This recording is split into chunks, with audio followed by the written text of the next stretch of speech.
Saya tidak bosan-bosan cerita ini karena ini khazanah kita. Di kitab Nailul Ma'mul itu di kitab Usul Fiqih. Saya berkali-kali cerita ini karena ini untuk menunjukkan bahwa Quran itu liqaumi ya'qilun, liqaumi yatafakkarun. Ada seorang kiai, seorang ustadz, kiai dulu. Kiai dulu itu emang orang soleh, alim terus jadi kiai. Kalau kiai sekarang tuh macam-macam, nganggur terus ingin jadi kiai. Terus daftar gitu. Ada lowongan di yayasan masuk ingin jadi ustadz karena dengar ada gajinya. Dulu tidak ada seperti itu udah. Makanya dulu itu kalau ustadz kiai pasti soleh karena dia alim terus ingin orang lain tuh mendapat ilmunya. Kalau sekarang nggak ada yayasan sehat, guru gajinya sekian. Yang nggak ingin jadi ustadz tuh daftar karena ada gaji. Apalagi ada kabar, ada gaji, ada mes, ada wah yang daftar banyak ya. Tapi mentalnya ada kiai sebetulnya. Ya kalau sampean tanya itu baik dah Gus, ya setengah baik. Ya maksudnya setengah baik ya ada baik ngajar itu kan baik. Tapi setengah saja karena motifnya itu nyari gaji bukan ingin mencerdaskan umatnya Rasulullah SAW. Itu Imam Amudi itu guru matematika. Saya enggak bosan-bosan cerita ini, guru matematika. Muridnya sampai takut ini masuk surga ndak. Kiai kok tidak ngajarin istighosa atau tahlil malah ngajarin apa? Matematika. Beliau meninggal terus muridnya tanya, "Ma fa'alallahu bik?" Kira-kira gitu. Apa yang dilakukan Allah? Allah nyambut Anda gimana? Terus kata Imam Amudi, "Bagus saya disuruh ngajar malaikat." Karena malaikat kan tidak pernah kayak anak begi gini ngaji gini. Malaikat itu tidak pernah ngaji, dia iman saja karena tahu surga, tahu neraka terus iman gitu aja. Jadi imannya malaikat tuh enggak keren kita. Imannya loh ya. Loh itu yang ngendikan Nabi loh, tidak saya. Nabi pernah tanya sama sahabat, iman yang paling keren siapa? Jawabannya sahabat malaikat. Ya enggak, karuan malaikat iman. Dia yang tahu surga neraka, tahu segalanya masa ada imannya pasti iman lah katanya. Terus ya para sahabat engkau iman ya wajar kan menangi saya, nemuin saya. Yang hebat itu orang-orang yang tidak melihat saya, tidak saya didik tapi tetap iman. Karena dididik akal, ya tadi dididik Quran, apa dididik Quran. Sama siapa? Teks bahasa Arabnya masang. Terus Imam Amudi kata Allah, suruh dia ngajarin para malaikat cara menemukan saya. Malaikat dikumpulin terus Imam Amudi disuruh ngajar. Sama singkat kata-katanya Allah di mimpi itu. Istadilla ala wahdaniyati.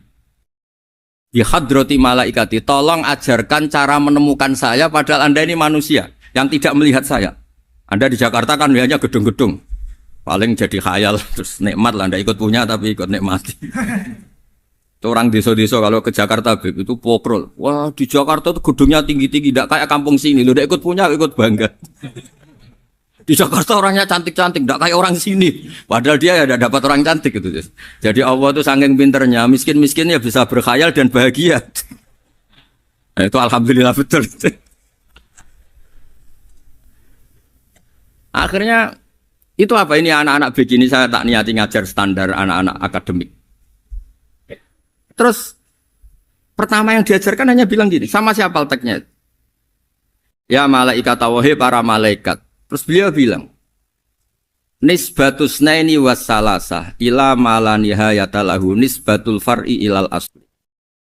Angka itu jumlahnya berapapun 2, 3 sampai triliunan. Semuanya itu nisbatul far'i ilal asli. Binisbat ilal wahid, nisbatul far'i ilal asli.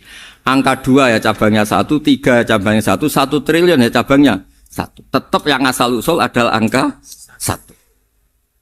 Itu nangis semua malaikat. Cara Jawa itu mandekman kue iman kaya imanku. Makanya imannya umat Rasulullah SAW itu PD-nya yakinnya kayak imannya malaikat. Kalau Tuhan itu 1. Karena angka agak bisa dimulai kecuali dengan angka 1. Makanya nisbatus naini wassalasah ila ma nihayatalahu iku nisbatul far'i ilal asli. Semuanya itu nisbatnya cabang ke induk. Berarti semua alam raya ini tetap asal usulnya 1, yaitu qul huwallahu ahad. Nah, itu namanya akal. Umatnya Rasulullah itu ditinggali mukjizat akal lewat panduan Quran sehingga meskipun kita tidak menangi Rasulullah, tidak menangi sahabat, kita tidak tahu malaikat Jibril, tapi cara iman kita ini tidak kalah keren. Yakin hakul yakin. Terus kedua, gambar. Kamu gambar rumah, gambar hewan, gambar apa saja, mesti dimulai satu titik. Entah gambar kamu bagus, entah jelek, tetap dimulai satu titik. Nah, titik ini namanya nuqtatul wujud. Semua alam raya dimulai dari satu titik, yaitu nuqtatul wujud. Makanya Quran dimulai bismillah, dan bismillah itu dipilih sama Allah pakai pertama ba itu ada titik. Itu kata semua ulama. Itu titik itu singkatan dari bi kana makana wa bi yakunu mayakun. Karena saya semuanya ada. Bi itu karena saya. Jadi makanya santri-santri beki tidak usah bayangkan kamu jadi wali terus bisa terbang ke Mekah, tidak usah. Kalau terbang ke Mekah ya sudah umroh aja bayar. Kalau enggak ya maklaran KBH atau apa. Pokoknya cari gratis itu. Ya gratis kan ya. Dapat orang 10 gratis. Satu. Terus orang enggak umroh-umroh dirayu-rayu supaya umroh. Repot. Itu pelanggaran fikih itu. Kalau orang punya utang itu wajibnya nyaur utang dulu gitu. Wah, repot. Saya itu juga sering bingung di kampung-kampung. Gus sama umroh. Kenapa? Dapat gratisan. Minta uang saja buat nyaur utang, enggak boleh Gus. Wah, secara fikih yang wajib itu nyaur utang bukan umroh. Enggak boleh Gus diminta uang, enggak boleh, harus umroh. Udah gitu saya ini bingung Gus mau umroh. Enggak nikmati. Kenapa? Disuruh ngajar Gus. Repot semua kalau ibadah mergawe ya jadi bingung semua.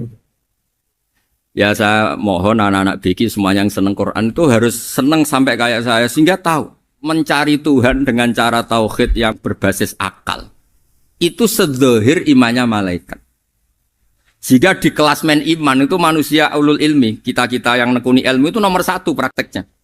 Karena nomor 1 itu Allah karuan kan syahidah wa, Allah kan enggak tertandingi syahidah wa annahu la ilaha illa huwa. Terus wal malaikatu, malaikat kan karuan karena langsung menyaksikan surga. Dan ketiga apa? Wa ulul ilm. Berarti prakteknya kan nomor 1. Kalau kompetitornya semuanya manusia, ulul ilmi nomor berapa? 1 kan? Nah nomor 3 kan dari Allah, malaikat, ulul ilm. Berarti kalau kompetisinya antar manusia nomor berapa? 1 kan? Nah kenapa ulul ilmi di nomor 3 kan tapi dari Allah, malaikat, ulul. Kerennya kayak apa? Karena cara iman ulul ilmi itu enggak ada ragunya sama sekali. Kamu ragu enggak kalau 2 itu cabang dari 1, asalnya 1? Enggak pernah ragu kan? Semua gambar seruat apapun dimulai dari 1 titik, ragu enggak? Enggak kan? Nah imannya umatnya Nabi karena dipandu oleh Quran itu seyakin itu, sehakul yakin itu. Nah itu terus Jubair bin Mut'im jadi iman. Am khuliqu min ghairi syai'in am humul khaliq. Terus kata Allah lagi, kalau kamu tidak percaya saya yang bikin langit bumi ya gampang dong. Kamu saja yang ngomong kalau kamu yang bikin. Paling orang sepakat kamu stres. Terus hanya ayat gitu, am khalaqus samawati wal ard. Kalau kamu tidak yakin Allah yang bikin ya silakan Anda klaim saja kalau kamu yang bikin langit bumi. Bala yuqinun. Kamu juga gak mau kan dibilang stres. Ya, ini ngaji ilmu dulu, nanti bagian terakhir ijazah. Bismillahirrahmanirrahim. Ini riwayatul Bukhari. Haddatsana Abdullah bin Yusuf, haddatsana Les, haddatsana Sa'id al-Maqburi an Nabi Hurairah radhiyallahu anhu qala Nabi sallallahu alaihi wasallam. Ma minal anbiya'i nabiyyun illa qad u'tiya minal ayat ma mithluhu amana alaihil bashar.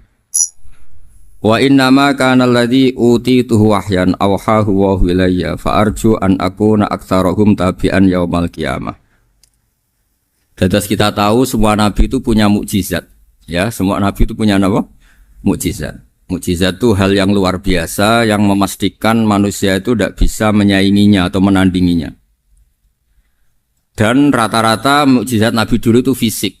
Misalnya ontanya Nabi Soleh itu kan onta tapi keluar dari batu, itu kan aneh. Aneh sekali. Atau tongkat Nabi Musa bisa simsalabim mengeringkan laut apa? Merah. Semua Nabi itu punya mukjizat dan semuanya berbentuk fisik. Kecuali mukjizatul Rasulullah Shallallahu Alaihi Wasallam itu berupa Al-Quran. Al-Quran itu konsep ilmiah. Terus kata Rasulullah Shallallahu Alaihi Wasallam, tapi saya karena Quran itu justru berharap pengikutku besar dan sampai hari kiamat.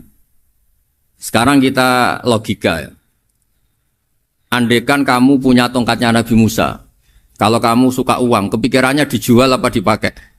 Kalau kamu suka uang, pakai.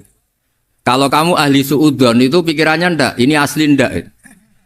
Karena yang melihat di Turki itu ya sebagian gitu. Kalau yang suka perdukunan itu bayangkan tuh miliknya. Mungkin dipakai ngakali orang atau apa, pokoknya bayangkan tuh miliknya. Kalau yang kolektor pikirannya itu nanti ini laku berapa.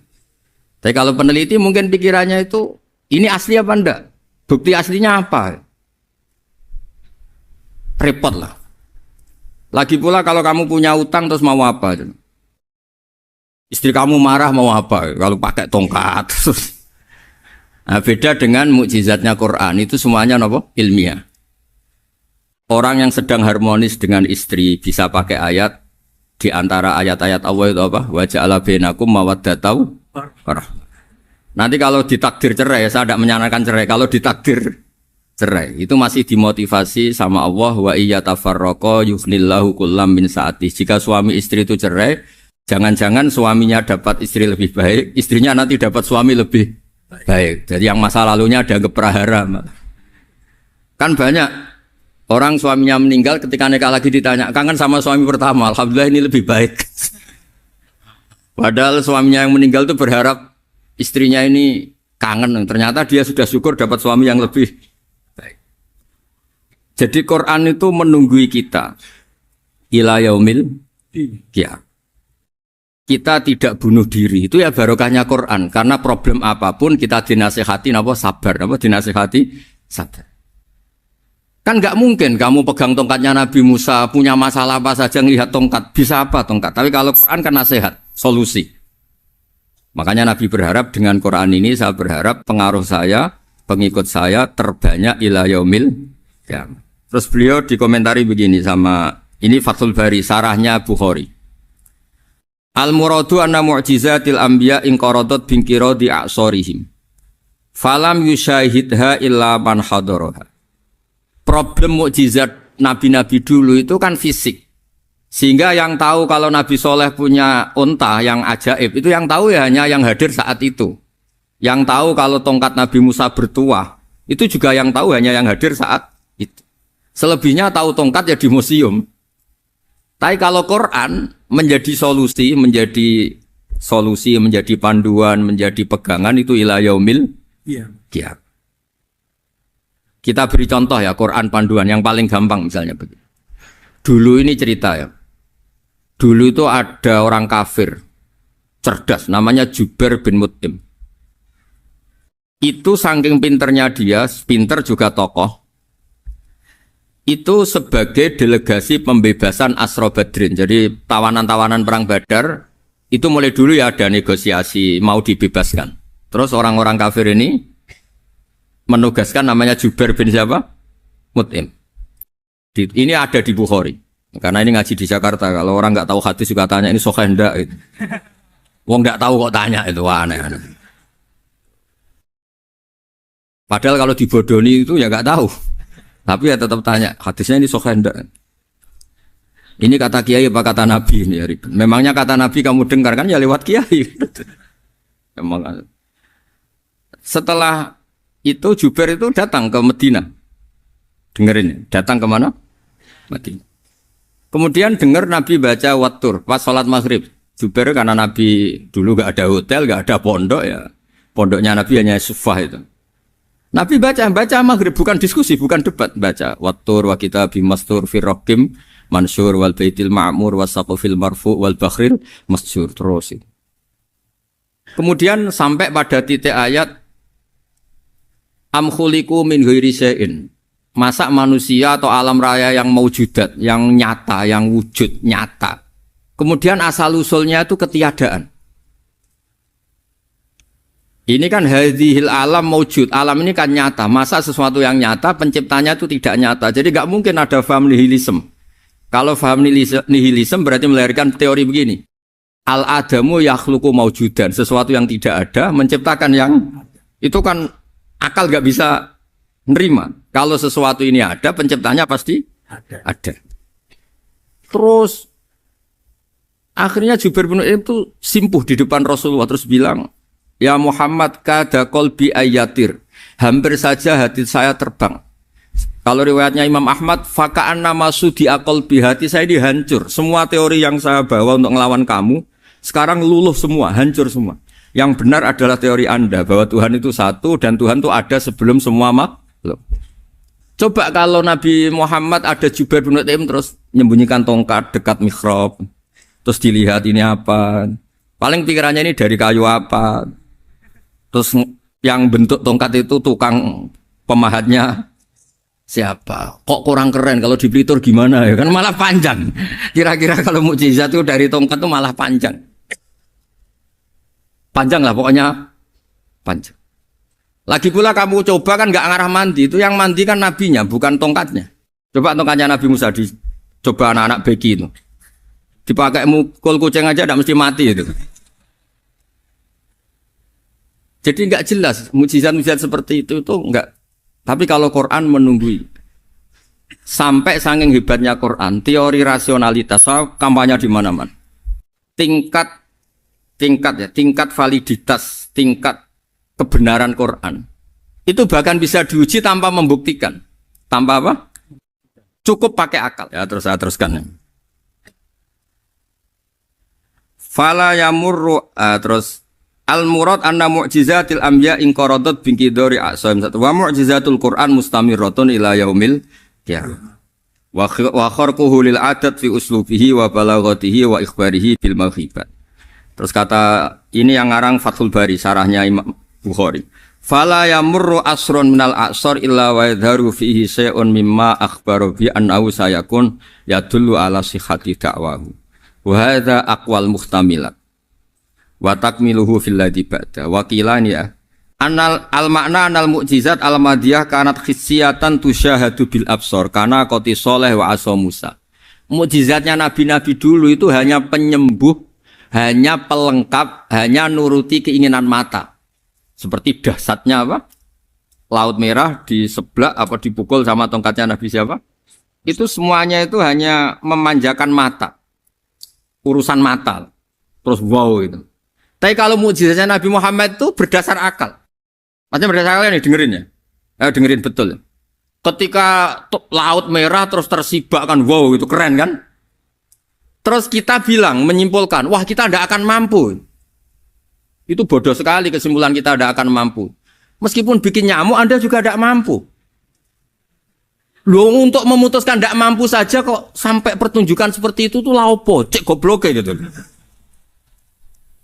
Nah kalau kita karena umat yang pinter untuk memaksa kita nggak mampu, Allah bilang Inna wa la yastahi ayadriba mathalam ma ba'ud. Kita melihat nyamuk langsung berkesimpulan tidak mampu. Saya berkali-kali cerita nyamuk itu sudah kecil, masih punya urat, uratnya kayak apa? Masih punya kuman, kumannya seberapa? Ya enggak?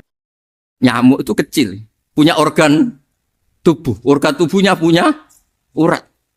Itu kalau kamu pinter, antara tongkatnya Nabi Musa menyibak Laut Merah sama nyamuk itu sama-sama berkesimpulan melahirkan satu faham bahwa kita tidak mampu. Loh, untuk memaksa tidak mampu saja kok menuju pertunjukan ada onta keluar dari batu, Nakotu Soleh, ada tongkat yang bisa mengeringkan Laut Merah. Cik goblok ya. Lah kita alhamdulillah tidak jenis goblok yang seperti ini. Untuk ikrar bahwa Allah itu hebat ala kulli syai'in, cukup lihat nyamuk, kagum kan? Sudah ada usah bikin hidup. Saya berkali-kali mencontohkan. Para pemahat tak suruh bikin patung gajah itu mampu. Tak suruh bikin patung nyamuk kalau bisa. Nyari materi dari apa? Gampang mana bikin patung gajah sama patung nyamuk? Gajah, makanya Allah bikinnya contoh itu untuk ijaz itu pakai nyamuk bukan pakai gajah. Itu kalau ustadz-ustadz yang agak jorok malah contohnya nyamuk Gus. Itu kecil. Itu kayak apa? Di dalamnya dia hamil. Itu anaknya kecil lagi, telurnya kecil lagi, itu gimana itu cara bikin ini? Makanya di sini ada kitab Itqan, itu komentarnya itu lucu. Ini kitab Al-Itqan karangannya Imam Suyuti. Ini persis komentar saya tadi yang kata Imam Suyuti, pengarang kitab Itqan. Wa ya imma khissiyah wa imma aqliyah. Jadi mukjizat itu ada yang fisik, bisa dilihat indra, panca indra bisa dilihat akal. Wa aktsaru mu'jizati Bani Israil kanat khissiyah li baladatihim. Balada itu goblok. Wakil lati basairihim. Dasar wong goblok. Mukjizat kok ngenteni sing wow. Maksudnya dasar wong untuk ngakui Allah hebat saja kok nunggu hal-hal yang seperti itu gitu. Paham gitu?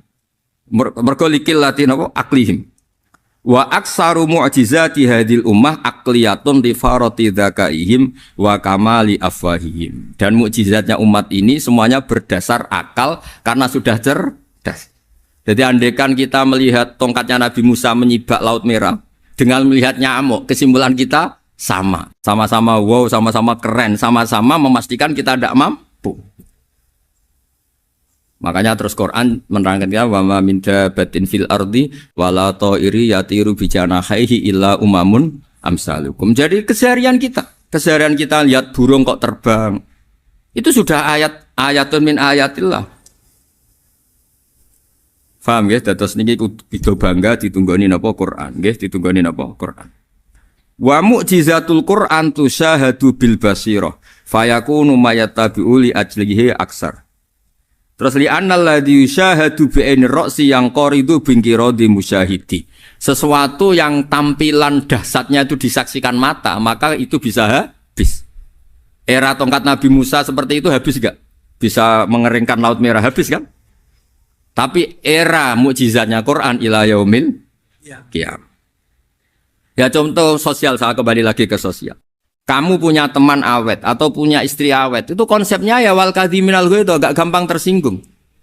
Coba kalau kamu setiap tersinggung putus, setiap tersinggung habis, kamu tidak punya teman, tidak punya istri. Sampai kita awet seperti ini, kalau kecewa ya wal kadhiminal ghaidh, ngempet. Termasuk saya ini, biasanya ngaji khusus terus baca gini ya kecewa. Tapi barokahnya diwarai Quran wal kadhiminal ghaidh, ngempet Gus, ngempet.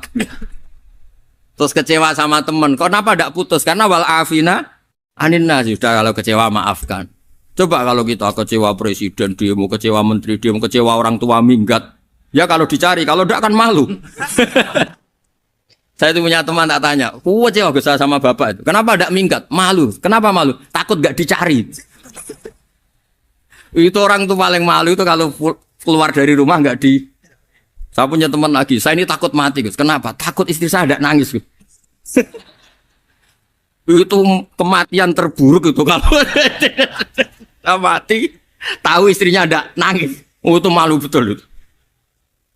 Makanya jangan mati, pokoknya pastikan orang sekeliling ada nangis itu baru berani mati, kalau enggak jangan. Ya jadi mukjizatnya Nabi itu luar biasa. Nah ini terus saya teruskan ya, makanya mukjizat terbesarnya Nabi adalah Al-Quran. Karena Al-Quran itu cerita tentang hukum-hukum akal, cerita tentang logika-logika peradaban. Misalnya logika peradaban, contoh paling gampang. Di Quran itu ada sekian ayat yang Allah cerita peradaban. Misalnya wa ahsinu innallaha yuhibbul muhsinin. Itu dikutip, terus kemudian disimpulkan dalam peradaban. Kata Sayyidina Ali karramallahu wajhah ngendikannya gampang. Ahsin man syi'ta takun amirah. Kamu berbuat baik saja sama seseorang, maka otomatis kamu akan jadi pemimpinnya. Ada orang nggak tamat SD, nggak tamat papa, gobloknya minta ampun. Tapi karena gaji seorang pakar, kamu tak gaji 1 bulan 1 miliar, perusahaan saya jadikan besar. Itu dikongkan ngalor ngidul ya nurut. Hanya karena dia ihsan. Terus wastaghni amman syi'ta takun nadhira. Saya ulang lagi. Wastaghni amman syi'ta takun nadhira. Dan kamu jangan butuh orang lain, siapapun dia, maka kamu akan setara. Misalnya ada menteri orang antri mau salim, tapi kamu tidak butuh, kan tenang saja. Tapi kalau kamu butuh, habis kamu. Ya kan? Kamu tidak butuh seseorang, maka kamu posisinya akan setara. Kamu harus sopan karena punya utang jasa. Kalau nggak punya apa-apa kan setara. Ya enggak? Misalnya kamu jajar rektor atau jajar menteri, jajar apa saja. Kalau kamu tidak punya utang kan, kamu jajar menteri tidak punya utang. Sama jajar satpam tapi punya utang, takut mana?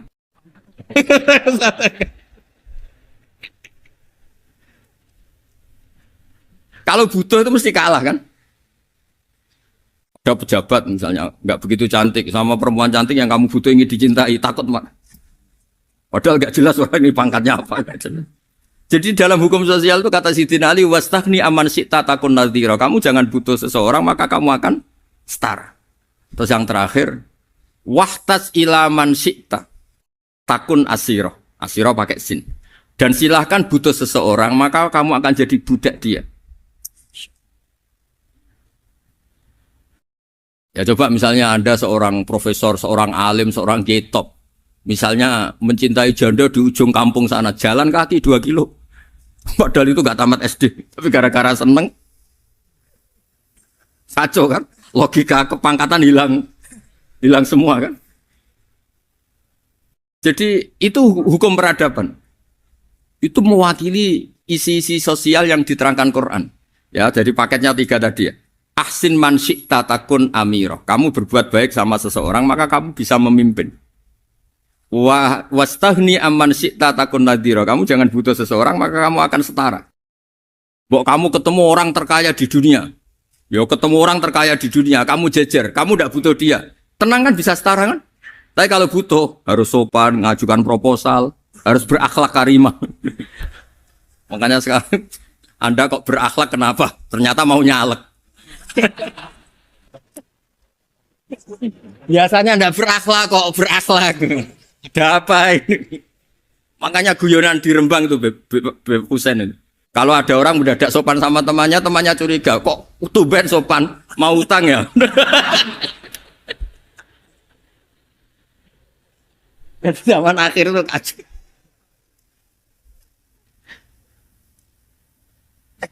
Ya di semua daerah gitu ya sama Pak Rektor ya. Kalau ada teman biasanya nggak sopan kok sopan, itu temannya curiga. Ini Pak Rektor UI ikut kaji. Kok tumben sopan, ada apa ya? Karena di mana-mana orang butuh itu pasti beretika. Kamu punya teman paling berdua, kalau mau utang berakhlak gak? Atau misalnya kamu punya adik cantik, terus punya teman berdua, kalau cinta adik kamu berakhlak gak? Biasanya nggak sama sekali gak berakhlak. Gara-gara butuh menjadi berakhlak.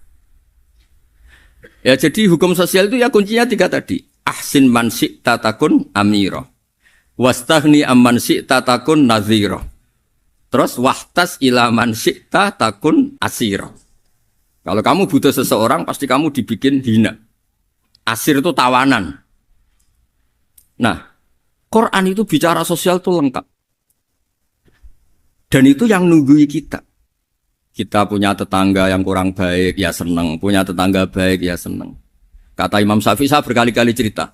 Kok seneng semua Imam Syafi'i? Ya bagus lah. Kalau yang seneng saya enak lah. Dijak jagongan, dijak ngopi enak. Yang gak seneng saya, gak ngarah utang. Uang itu nak, kamu punya tetangga gak seneng kamu. Aman kan? Aman. Gak akan pinjem uang kan, pinjem mobil. Uang gak seneng kok. Makanya Imam Syafi'i itu kalau ngedikan luar Syafi'i, diceritain orang. Ya Aba Abdillah bagiannya. Ya Aba Abdillah orang itu gak seneng kau. Bagus lah. Loh kenapa bagus? Waman asa'a ilaika faqad atlaqaka. Orang yang enggak seneng kamu maka membebaskan kamu. Enggak akan pinjam uang, pinjam mobil, enggak akan ganggu waktu kamu kan enggak seneng. Justru yang seneng-senengi masalah pinjam terus. Imam Syafi'i itu orang yang anggap dunia itu selesai.